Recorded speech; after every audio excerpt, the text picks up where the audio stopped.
Change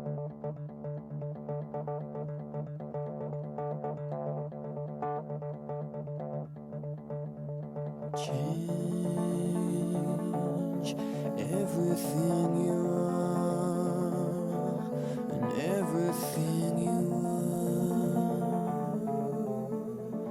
Your number has been called.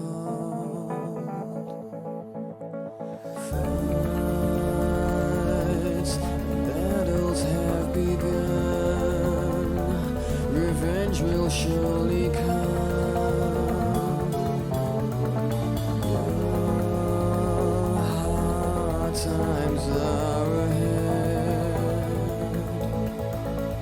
Best, you got to be the best.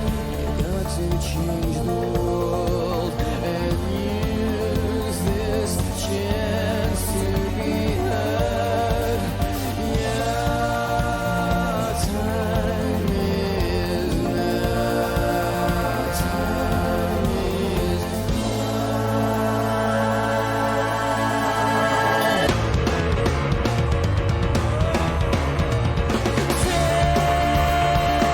Time is everything you are. Gentlemen, this video was hard to make, as this game, even with what it is a bit close to my heart. Oh, and a new game release that also helped with procrastination. Your walk is a felony, With my this- finger is a felony. With this simple iPad, I can turn my Glock into a felony. Still, this video had to be made, so I installed the game and went on to finish this cock and ball torture of a game. If you played this game and thought to yourself, this is just a Burnout Paradise reskin, it is. This game, you see, was planned to release as a different game. The beta genuinely looked like a sequel to Most Wanted, which is a shame since the build from around May 2012 did a full 180 and turned the game into Burnout, which in itself is just a sad story considering the old build had so much stuff to the game, using some elements from Hot Pursuit like what I think was EMP and spike strips, using new elements like thermal camera and not being crashed out immediately but instead having a 3-hit strike system, and even some old elements which might have been the pursuit breakers that would have returned after being absent for 13 years. But well, EA did an EA and rushed the game, thus making Criterion having to completely rework the game and turning it into Burnout with licensed cars. Now, to play this game, I had a plan to play the PS3 version, since that was the version I got as a gift from my parents. But since I don't have a PS3 anymore, and the emulation of the game is a bit spotty,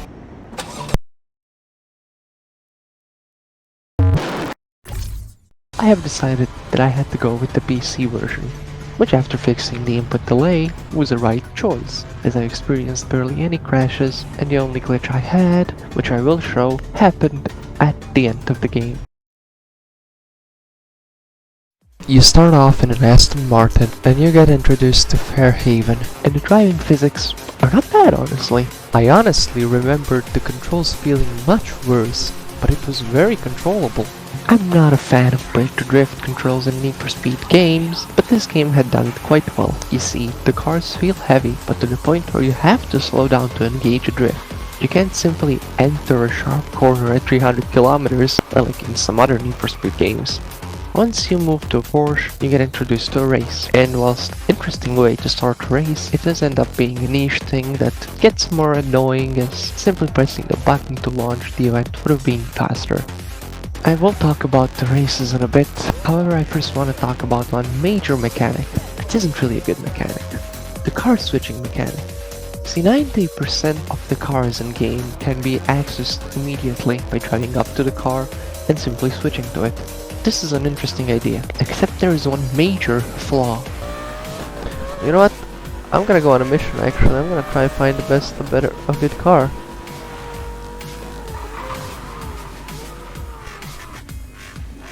I found the car that I'm gonna use throughout the game.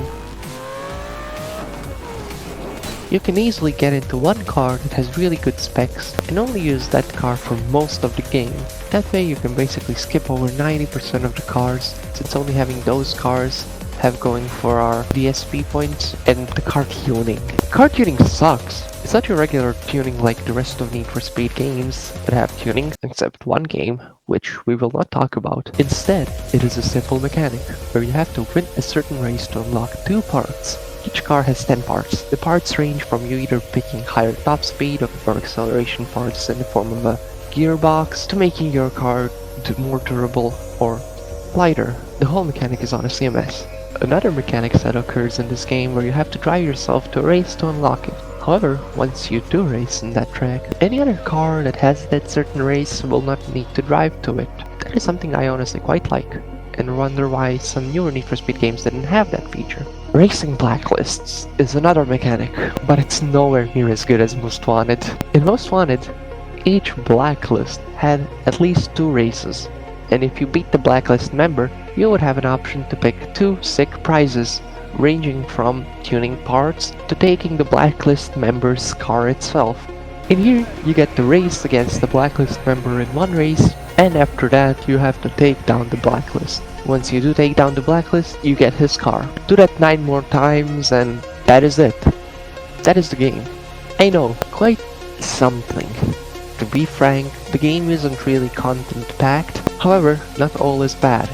3-hour mid-game is definitely better than a 10-hour shit game. Before I lose my shit with the rest of the game, let me talk about the music. Whilst I have said that Black Box era music had the best music, this game has it up there for sure. This game music is yet another one that fits the vibe of the game and the sound design of the game. Oh my. This game has honestly the best ambient and car sounds in the game, and the detail is quite great. Like, if you go through a tunnel, the music lowers itself and lets you hear the godly mixed car sounds. Same goes for the nitro. When you boost, the bass of the soundtrack is reduced to simulate the feel of speeding up rapidly, and the sense of speed in this game is honestly quite good. This game also visually looks stunning. The visual quality of the games haven't really improved since Most Wanted. I'd probably say that it even took a step back after 2015.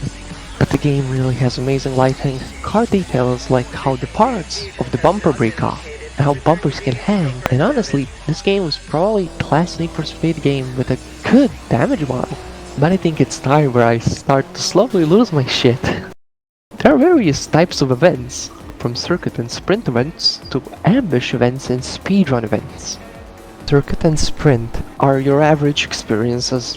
Speedrun is an event where you have to keep your average speed over a certain goal. Ambush is a bastard.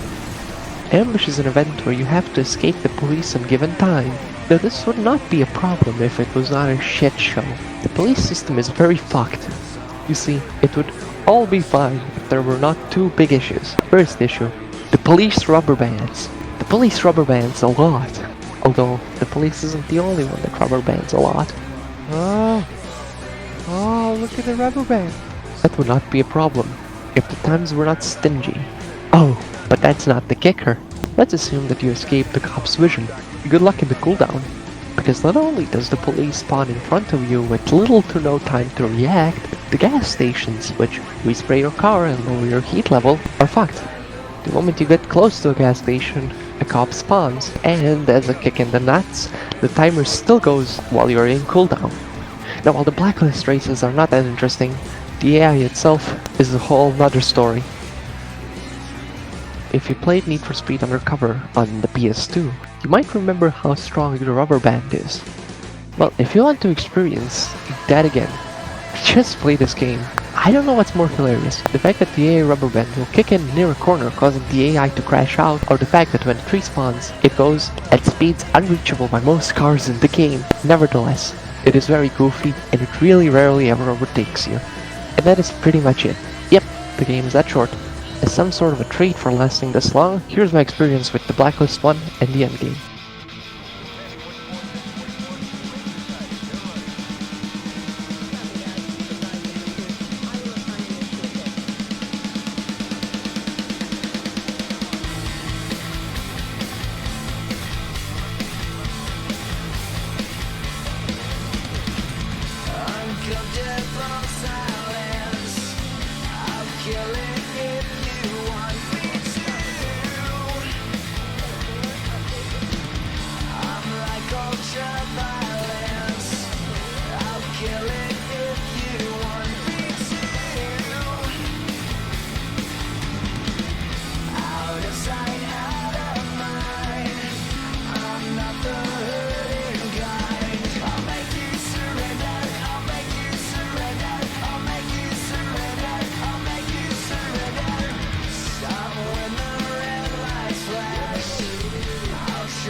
Game?